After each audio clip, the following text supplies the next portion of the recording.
Okay, family. So I'm back for the second or third time. Oh Lord, I did not think it was going to be all of this. I knew this was going to be a long video, but I didn't know I was going to have to stop this many times. So when you look at Oceanian, it's say Melanesian, Micronesian, Polynesian. Okay, so we was looking at my DNA tests. Some of them anyway. So we got Southeast Asian 0.3%, West Siberian 0.55%, Shinasta steppe herders, which are Mongolians. Oh, this walkie gonna give me a it's gonna oh Lord. Now we also got on here. I wish I could just turn this thing off, but if I do that, then I ain't gonna hear my residents, and then I'm gonna be fired. So another thing that came up here was Balaki or Balak, which is the Iranian people, and I got that 1.54% on this one. But I wanted to talk about then on here we got Near East 3.6, Anatolian 6.98, which is Turkey. Okay, remember Mongolian Turks. Okay, Oceanian 0.47%, East Asian 0.44%. Okay, Beringian, which is the Indians that cross the Bering Strait, 1.57%.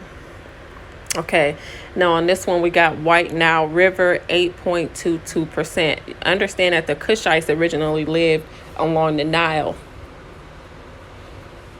Oceanian, down here we got 0.8%, Southwest Asian 0.56%, Horn of Africa 0.67%.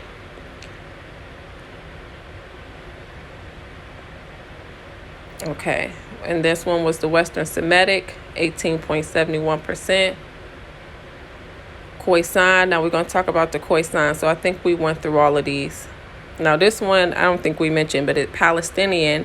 This was a Palestinian search, and it came up 17.53% Palestinian DNA. Khoisan 3.7%. I'm trying to make sure I ain't missed nothing on here, because we're going to talk about all of this, and then it's going to make sense to y'all why I'm showing y'all all of this.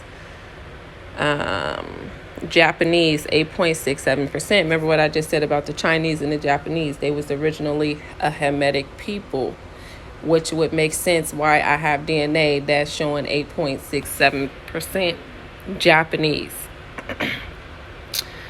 Australianese 0.73%. And Malaysian came at, which is what we also want to focus on. Melanesian. Austronesian, which is also Mongoloid, 0.76%, and Melanesian here 0.89%, Middle East 2.89%. Okay, so I showed y'all those. And now why is this important? Now let's get back, because I just told y'all that Sarah was a Hamitic Mongoloid. So Oceania, and it didn't make sense to me till I looked up the Mongoloid races, and it said it's a geographical region that includes Australese, Melanesia, Micronesia, Polynesia. Now, my family, like my kids, my son, especially my youngest son, all of my kids have like this light brown hair. I have it too, but I guess as I've gotten older, it's gotten darker, but you can still see, like when I'm in the sun, that it almost look a little bit like ginger, reddish brown. Now, my youngest son, who is 3, he has the most reddish, gingerish brown hair of all of us. One time I had a dream about my oldest son, his name is Majesty Dante Green, that his hair was blonde. And his dad cut his hair off in the dream, and I was asking, why did you cut my son's hair? Now, mind you, at the time, my son has had a haircut since he was 2 years old. So at the time, my son already had a haircut, so I didn't understand why I had that dream of my son with blonde hair. And now it's all making sense. If you look up the Melanesian people,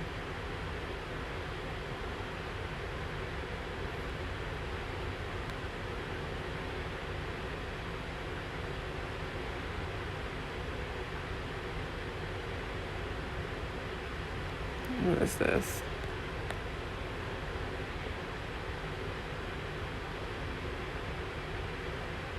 Let's just open a new window, because like I said, I got so much stuff. I don't even know what's up now. Now, when you look at the Melanesian people, it was almost like the dream was prophesying about the race of our people, who we are. When you look at the Melanesian people, and Papua New Guinea was on one of those tests. Let me see if I seen that. Let me see if I can find that again. It was Papua New Guinea.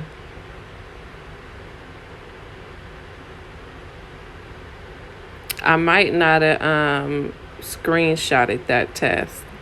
I might have to go back and screenshot that one. It was Papua New Guinea on there. I must not have screenshotted that one.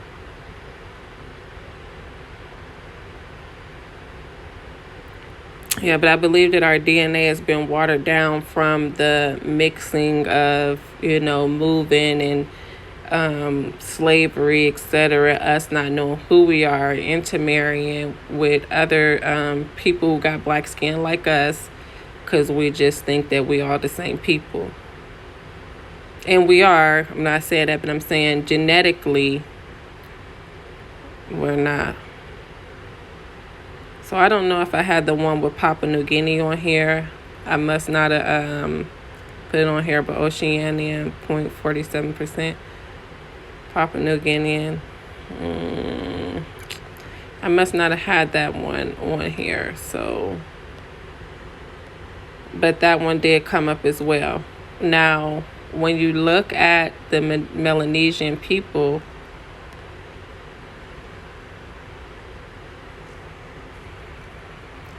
one of the traits that they have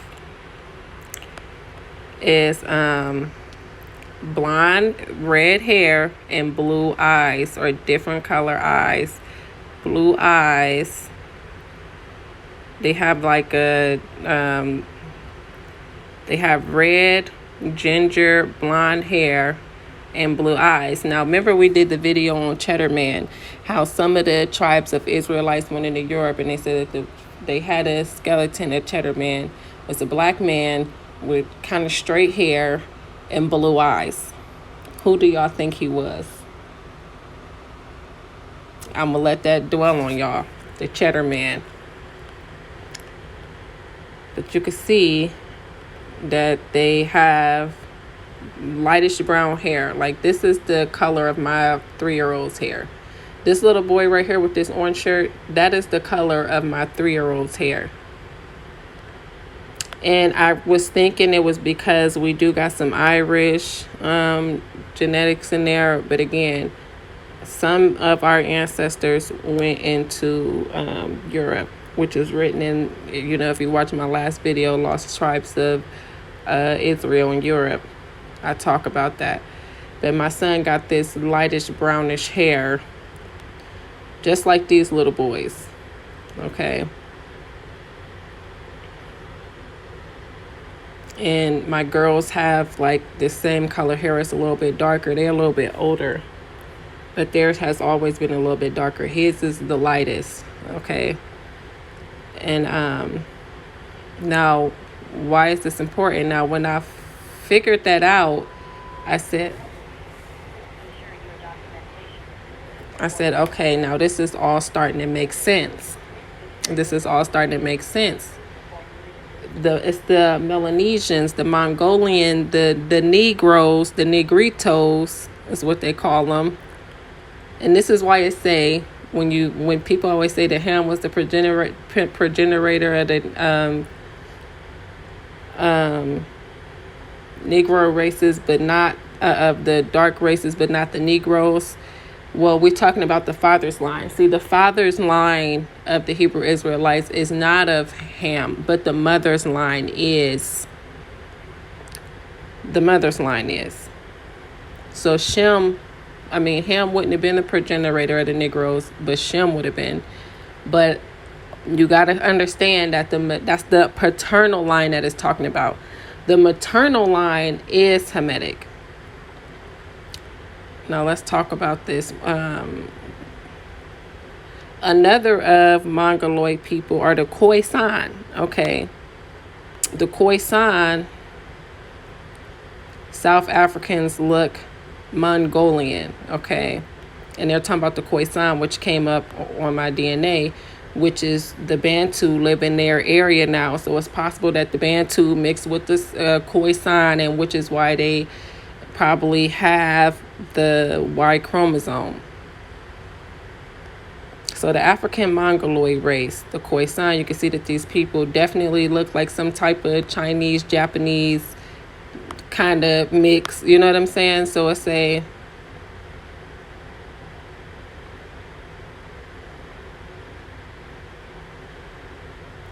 An international study of the Y chromosome DNA shows that East Asian populations migrated out of Africa and suggests that little or no interbreeding of Homo erectus or Homo sapiens occurred after the migration. Below are pictures of the Khoisan tribes of South Africa. They are whose scientists revealed modern Asians and other nationalities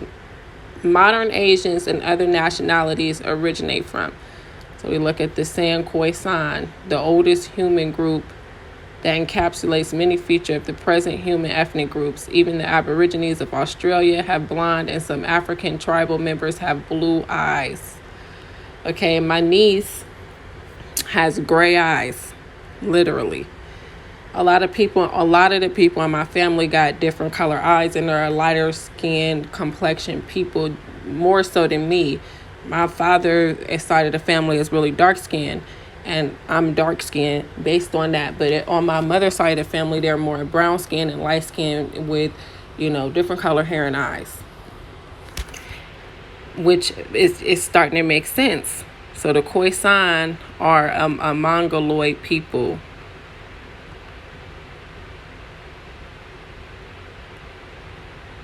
So let's say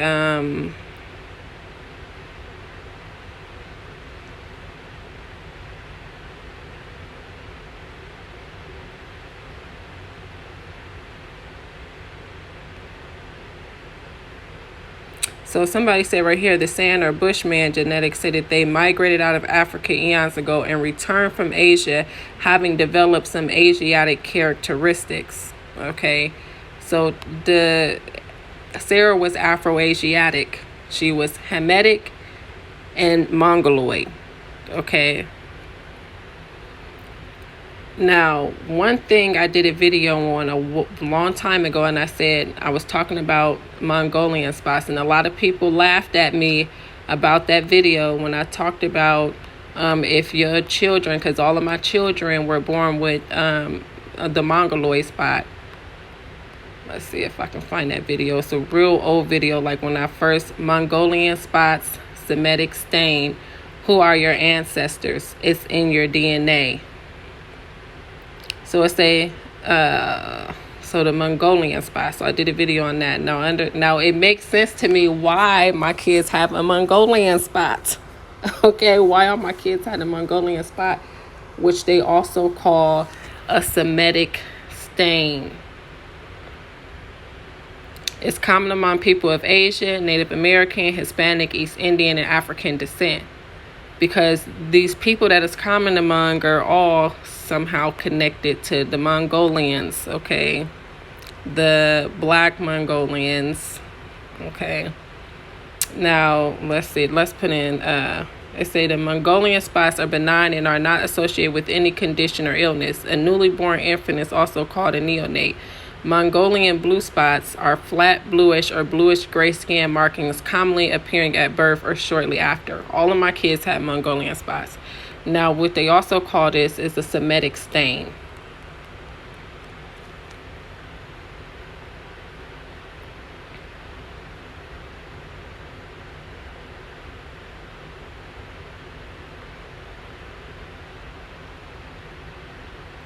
So melanocytic brown lesions, Mongolian spots, were common in Arab infants. The vast majority of Jewish infants with Mongolian spots were of Asian or African ancestry. Okay, the vast majority of Jewish infants with Mongolian spots were of Asian or African ancestry.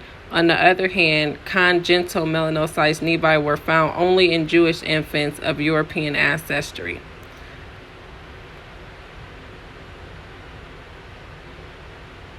So Mongolian spots, they also call them Semitic stains. You can go watch that old video that I did if you want to know more about that.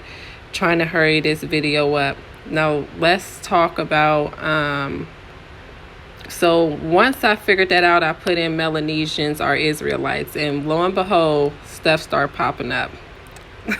Stuff started popping up, and it all started making sense to me.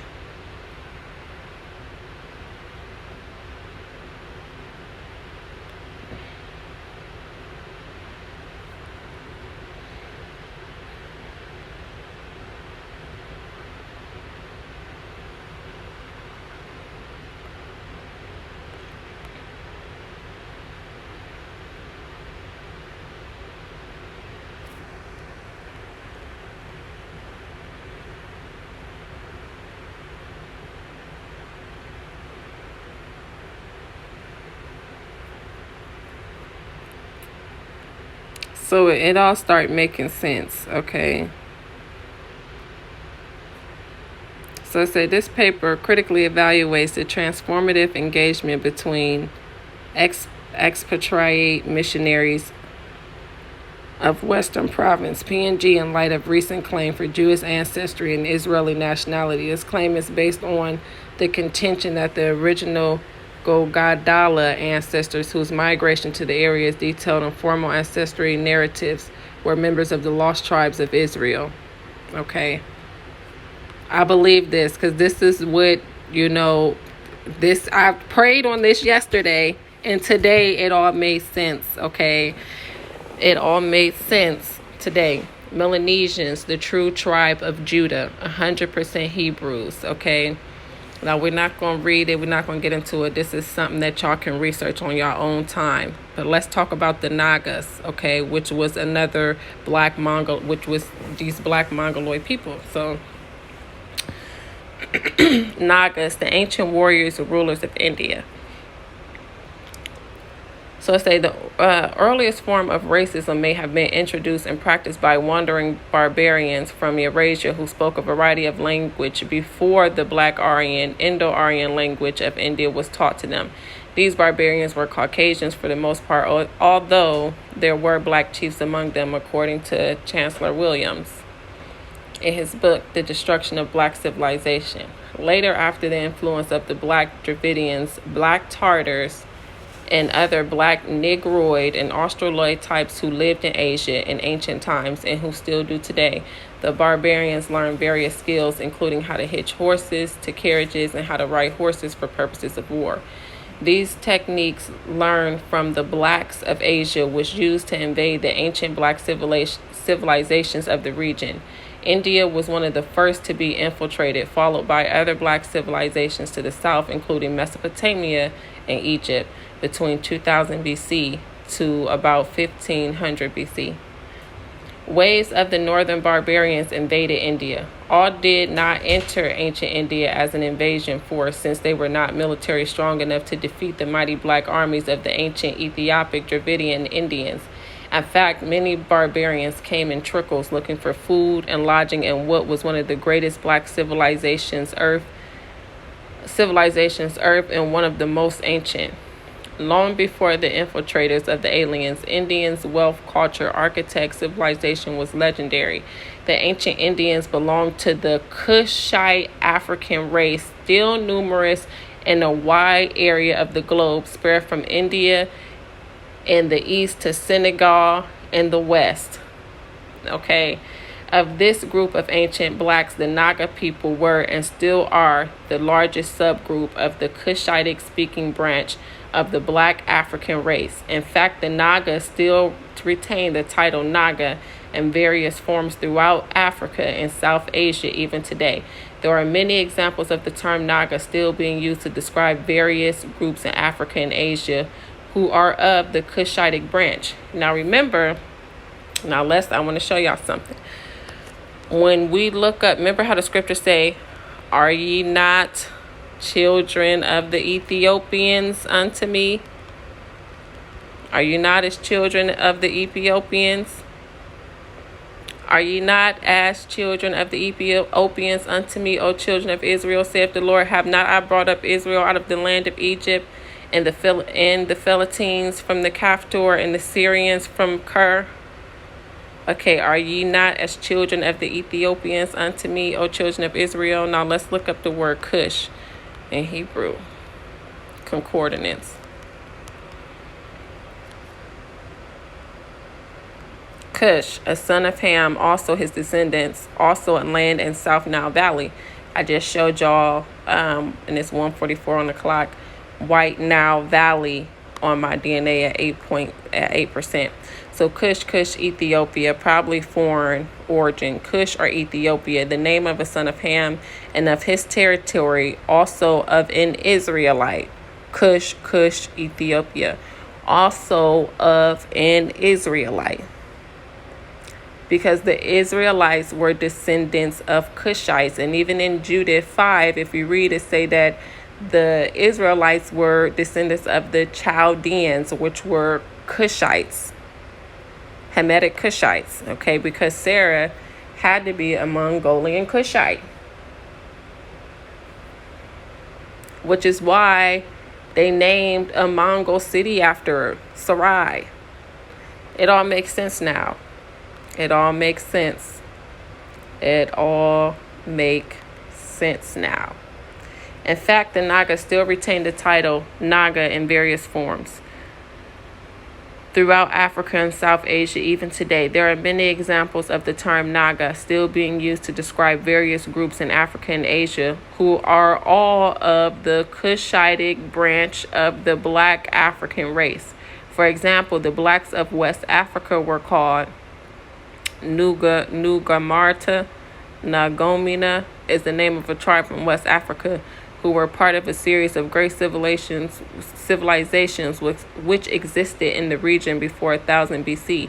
The Naga are another group of people related to India's Naga people who live in various parts of East Africa and in the nation of Sudan, the original homeland of all Naga and other Cushitic black peoples. The word Nahas is another word for Nubian. Names of tribes and nationalities such as Nuar and Nubian are all related to the Naga tribes of India and South Asia. Now, Nubian also came up on my true ancestry DNA. It was the Mukaria kingdom. I think I'm saying it right. I don't know. But it was the Nubian kingdom, Mukaria kingdom. Long before the barbarians infiltrated India, the blacks, Nagas, Negritos, Negroid, and all those belonging to the Negroid Australoid black race, as well as pure Negritic racial types, ruled India as well as a substantial portion of Asia from Arabia to China and the South. In China, y'all see that, right? And the South Pacific, as well as the Indian Ocean region. In India, the blacks built one of the world's most magnificent and glorious civilizations. This civilization had been developing since about 6,000 years before Christ. The magnificent cities of Harappa and Mohenjo-Daro are the two of the many cities built by these blacks. These cities cover large regions of northern India and Pakistan. Wayne Chandler explains in the book African Presence in Early Asia, The Jewel and the Lotus, the Ethiopian Presence in the Indus Valley Civilization. Okay, y'all can read all of that. Architecture were built between 3,000 and 25,000 BC. Okay, so India's ancient original blacks and much of today's black Indians, Nagas, black Dalits belong to the same Negritic race of today. Even India's pygmy types, which I had pygmy on there, such as the Andaman Islanders, are related to the pygmies of Africa. So the pygmies, I was just talking to one of my friends about how the pygmies are Israelites connected somehow, because when I was looking at the word picture one day, God was like telling me in my ear, like, you're picked. Like, that's what the word picture say. Ure at the end, Yor, and then Pict, Pict, pygmy. Even India's pygmy types, such as the Andaman Islanders, are related to the pygmies of Africa. The connection between the blacks of India and those of Africa are so close that even the names given to the various Naga peoples of India and those of Africa are close in sound. For example, groups and parts of the Sudan are called Nagas, whereas in India, black groups with racial features similar to the people of the Sudan are called Nagas. The languages spoken by the Nagas and other Dravidians, such as the Telugu, Malayalam, Kannada, and others, are related to the Kushite languages of East Africa, such as Gala, and those spoken by the Nilotic peoples. Moreover, it seems that these languages spread far beyond India into Cambodia and South China, in the east to West Africa in the west. Cushitic-speaking people migrated in both directions. The early beginnings of caste, color, consciousness, and racism in ancient India. Racism against India's ancient blacks who founded the Indus Valley civilization over 4,000 years before Christ began after barbarians from Eurasia infiltrated the Indus Valley. These barbarians came from the northern parts of Eurasia and from the northwest and spread into northern India. Some migrated to parts of Europe and the Middle East, where they encountered more black civilizations. The barbarians were not militarily stronger than the advanced and militarily superior blacks of the Indus Valley. In fact, according to Drusilla Dungy Houston in her book Wonderful Ethiopians of the Ancient Kushite Empire, an ancient treaty tells of the early Kushite element that they adorned their dead with gifts, with raiment and ornaments, imagining thereby that they shall attain the world to come. Their ornaments were bronze, copper, and gold. One non-Aryan chief described this race, the blacks, as of fearful swiftness, unyielding in battle, and color like a dark blue cloud. This old type is represented today by the compact masses of the South. These Dravidians constitute 46 million during the 1920s. Today, however, there are over 800 million black Dalits, tribals, backward caste, and scheduled caste. They represent the unmixed Kushite type. All the rest of the blood of India is heavily mixed with this strain. When the barbarians infiltrated into India, they may not have invaded in a massive sweep, for surely they would have been wiped out by the invincible Naga armies, who were well equipped, strong, and fierce, as mentioned above. Yet it seems that from the beginning, their objective was to take over the glorious lands of the Nagas and other blacks of India. According to Al-Basham, the blacks of India were described by the invaders as dark and ill-favored, bull-lipped, snub, nose worshippers of the phallus. They are rich in cattle and dwell in fortified places called Pur. It is interesting to note that the dwelling place of Pharaoh was called Paro, from which the name Pharaoh originated in his booklet. Okay, so he explains that the Aryans, the fractured and forgotten glory of the Bahuwan Indians. He explains that the Aryans arrived in India about 2,000 years BC. In fact, their descendants still exist in India among the Brahmins and Baniyas. The Baniyas are among the blackest of blacks. These vagrant migrants, the ancient invaders, arrived in ancient India, Naga, looking for food and shelter. The Naga kings allowed them to settle in the Naga kingdoms, gave them food, and allowed them to use the land for their well-being. Soon afterwards, however, the blacks were repaid by the barbarians with violence and the eventual takeover of their lands.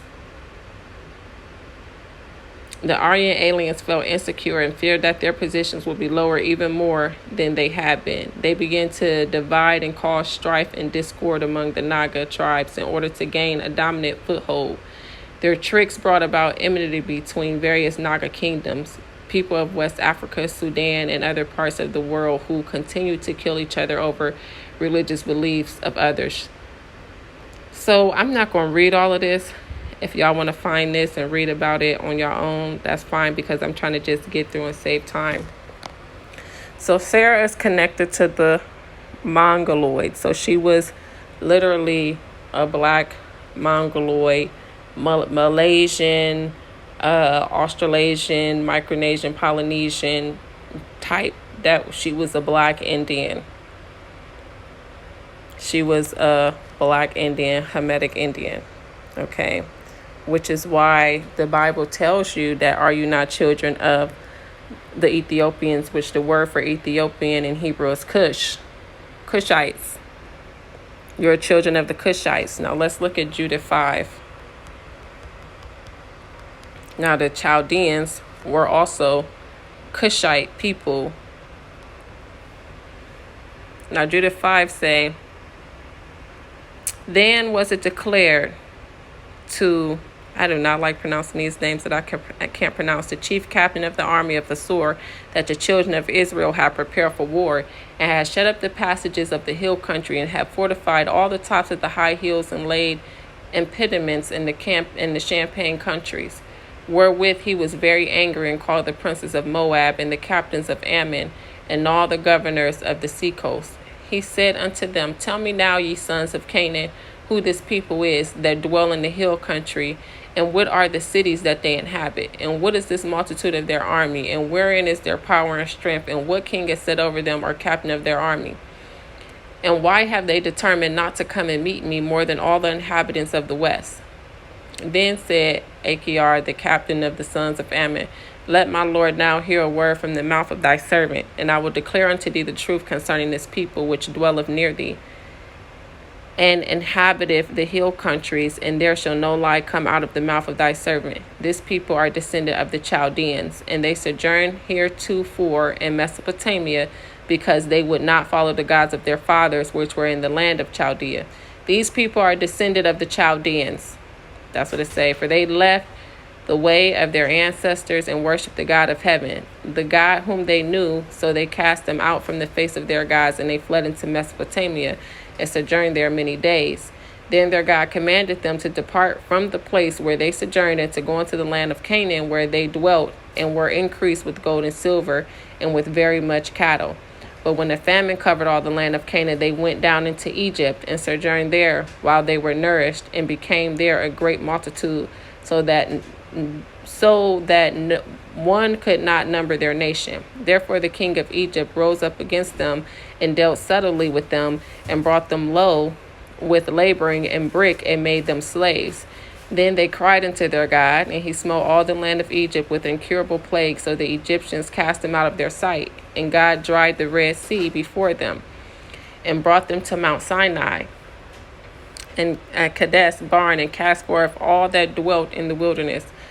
So they dwelt in the land of the Amorites, and they destroyed by their strength all them of Esabon, and passing over Jordan, they possessed all the hill country. And they cast forth before them the Canaanite, the Pharisite, the Jebusite, the Shemite, I'm probably pronouncing these right, and all the Jebusites, and they dwelt in the land country many days. And whilst they sinned, and while they sinned not before their God, they prospered, because the God that hateth iniquity was with them. But when they departed from the way which he appointed them, they were destroyed in many battles, very sore, and were led captives into the land that was not theirs. And the temple of their God was cast to the ground, and their cities were taken by the enemies. But now are they returned to their God, and are come up from the places where they were scattered, and have possessed Jerusalem, where their sanctuary is, and are seated in the hill country, for it was desolate. Now therefore, my Lord and governor, if there be any error against this people, and they sin against their God, let us consider that this shall be their ruin, and let us go up, and we shall overcome them. But if there be no iniquity in their nation, let my Lord now pass by, lest their Lord defend them, and their God be for them, and we become a reproach before all the world. Now let's look into the Chaldeans.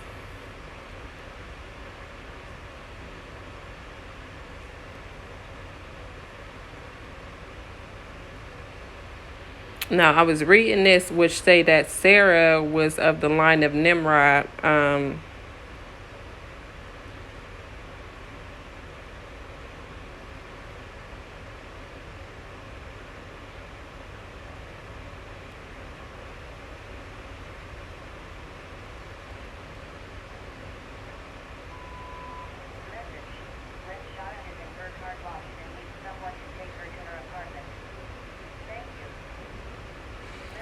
So I say from the oldest and most important of the clay tablets recently exhumed, we learned that people in Sarah's city worshiped the planets, while from other sources it is learned that her father Terah was the chief of the priests of Nargal, the planet Mars, and great prince or lord of the city, and was, according to the Quran, a son-in-law of that mighty overlord of the land Nimrod, who was the great-grandson of Noah. The Bible informs us that the year Terah was 70, there was born to him Abram, Nahor, and Haran.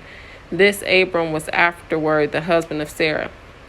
It will be remembered that on a notable occasion, Abraham declared this very relationship, saying of Sarah, and moreover, she is indeed my sister, the daughter of my father, but not the daughter of my mother, and she became my wife.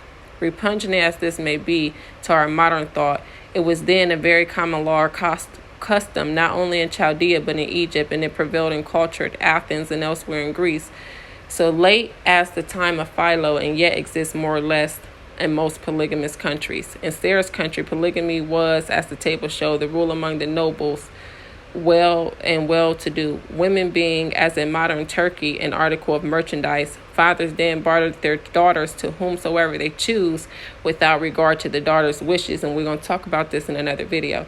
Terah was not only owner of several wives and the prince of the land and chief of the priests, but he was also a maker of statutory of the gods, being the first of which there was any record.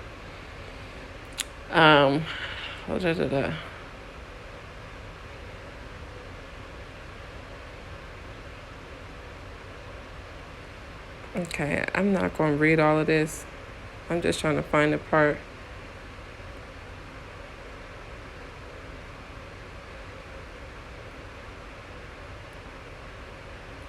But basically, this talk about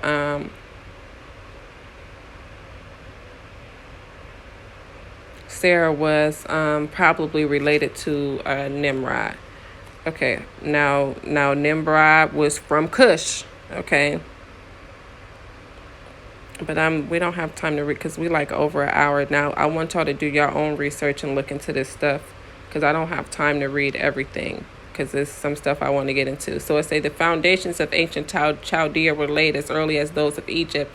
In fact, they were the sister colonies of a parent state. The earliest civilized inhabitants were Sumerians. 5000 BC, the land was full of city-states. The sacred books of India called Chaldea one of the divisions of Kusha, Dwipa, the first organized government of the world. These Sumerians were the inventors of the cuneiform system of writing, which was later adopted by their Semitic conquerors. In the later days, their language was still cultivated in the ritualistic services until the time of Alexander the Great. It is thought that this civilization originated from southern Louisiana. The pictorial hieroglyphics, which made the cuneiform characters, were probably invented in Elam.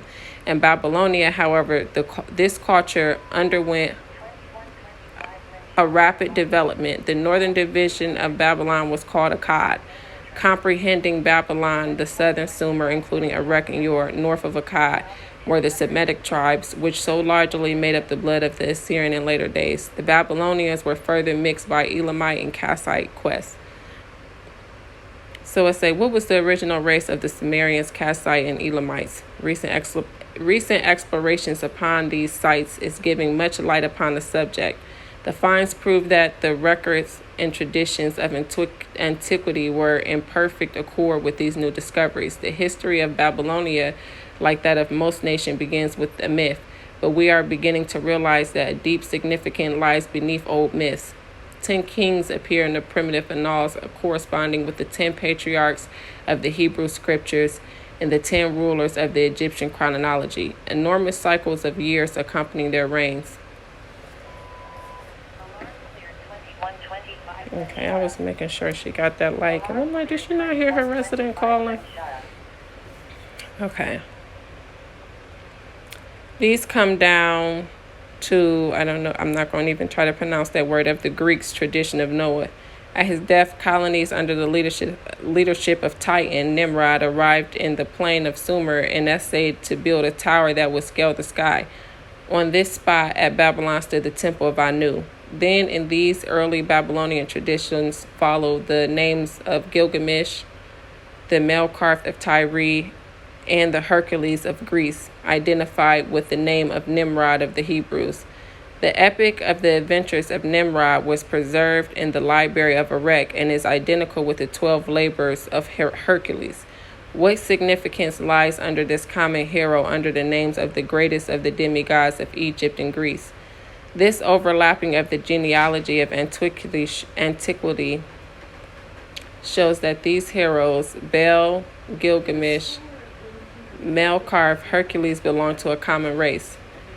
Belus Nimrod, king of Chaldea, serves to unite the Chaldeans with the old race of the Upper Nile, as does their building the Temple of Anu, another name of the original Kushite family. It was for this reason that the Greek and Armenian geographers applied the name of Ethiopia to Media, Persia, Susiana, and Aria, or the entire region between the Indus and Tigris in ancient days.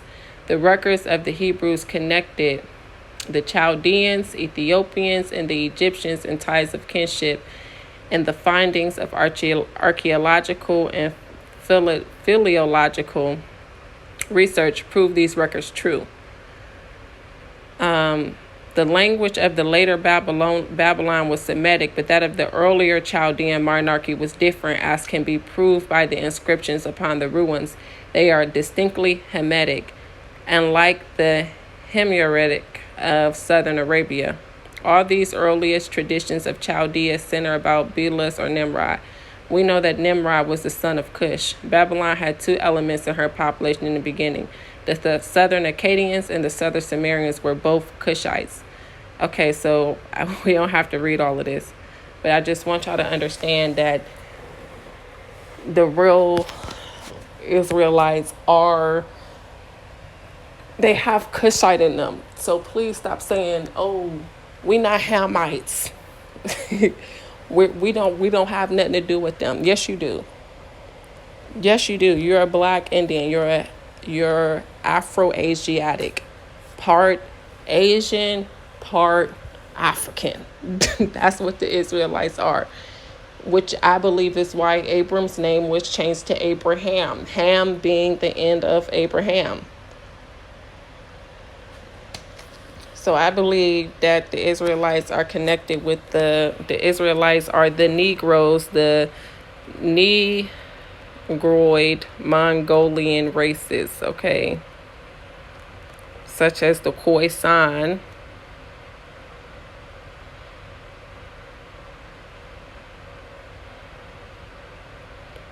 and Negroid, originally named Ethiopian, okay?